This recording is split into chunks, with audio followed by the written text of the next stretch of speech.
Hello everybody. Now, as lots of you know, my favourite animal is a penguin. So I've gathered all my penguin friends together, ready to read this story. So this is called Penguin Small. It's by Mick Inkpen. So I hope you enjoy it. Here we go. The polar bears had been up to their nasty tricks again, and the North Pole penguins had had enough. They were off to the South Pole to make their home where no polar bears could bully them. Penguin Small watched his friends plop into the ocean and swim away. "Come on," they shouted, "you can do it!" But Penguin Small wouldn't. He couldn't. He was terrified of water. He always had been. Penguin Small watched until his friends disappeared among the bobbing waves. Then he put his head under his wing and cried until the tears made a long icicle on the end of his beak. After a while he wandered off along the water's edge, staring down at his feet and sniffing loudly. He did not see the snowman, which is why he bumped into him. "You weren't there yesterday," said Penguin Small. "Did the Eskimos make you?"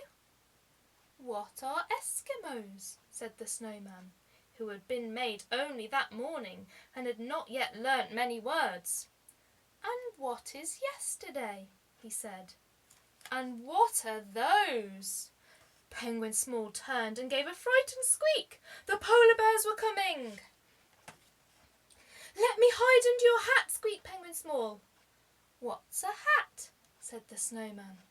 Without answering, Penguin Small hopped onto the snowman's arm, then onto his shoulder and up onto his head. He lifted the hat and crawled underneath. "Shh," he whispered. "Shh," repeated the snowman loudly.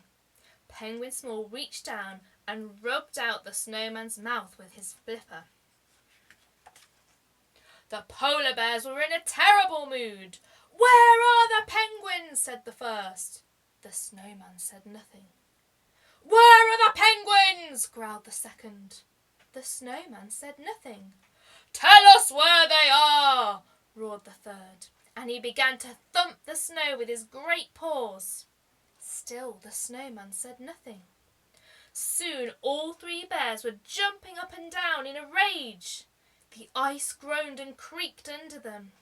With a loud crack, the snowman broke away from the shore and floated away on his own little iceberg. "Serves you right!" roared the bears. They floated out to sea until the North Pole was left far behind. For days the little iceberg drifted south. Penguin Small drew a new mouth for the snowman, and to pass the time he taught him all the words he knew.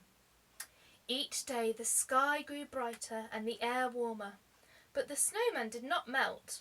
He was made of North Pole snow, and as anyone will tell you, the snow that falls at the North Pole never melts. At last an island appeared on the horizon. Look at that island. I think this opens out like this. The island was a wonderful place. "It's full of jungly birds," said the snowman, who had begun to make up words of his own. They had never seen three cans before, nor heard hooter crabs, nor made friends with a never-was-an-ocerus. The never-was-an-ocerus spent his time drawing. For each animal that appeared in the forest there was a picture on the rocks. There were hundreds of them. "This jungleland is a wonderful place," said the snowman. "I want to stay here forever." But Penguin Small began to miss his friends. "If only I could swim," he said to the never-was-an-ocerus one day. "Perhaps you should fly," said the never-was-an-ocerus. "Penguins can't fly," said Penguin Small. The never-was-an-ocerus smiled and went back to his drawing. He said nothing more. The snowman did not want Penguin Small to go, but he gave him his hat for a boat when the time came to say goodbye. A teardrop trickled from his eye and froze on his cheek as he pushed Penguin Small out to sea.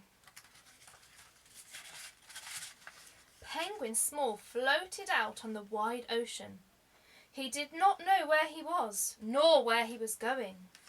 The sky grew dark and big drops of rain began to fall.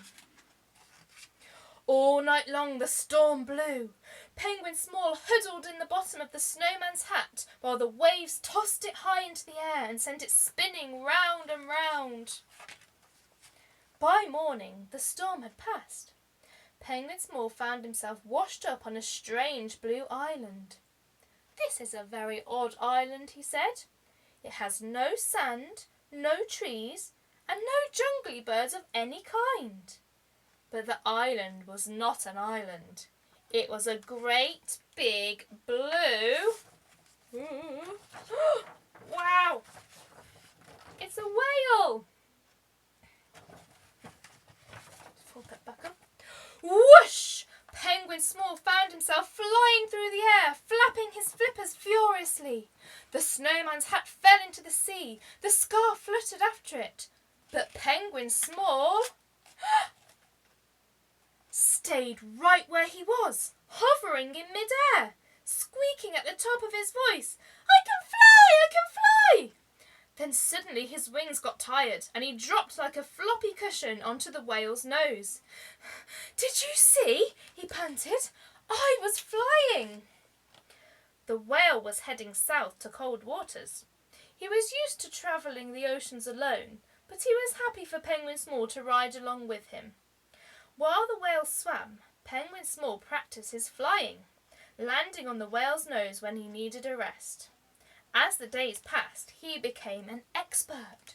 He was diving, soaring, hovering, gliding, whizzing, but never quite managing, try as he might, to loop the loop. Ooh, another big picture. Ooh, the whale. They travelled far to the south. The air became cold and icebergs began to float by. One day, climbing high in the sky, Penguin Small spotted land. Looking down, he saw little shapes, just like himself, lined up along the shore.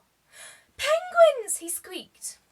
Way below him, the whale launched himself clean out of the water. The whale landed in the sea with a boom like a crack of thunder. Then he slid beneath the waves, flapping goodbyes with his enormous tail. With a whoop of delight, Penguin Small soared into the air, looped the loop, well, almost, and pointed his beak towards home. And there he is, meeting all his family and friends again. The end.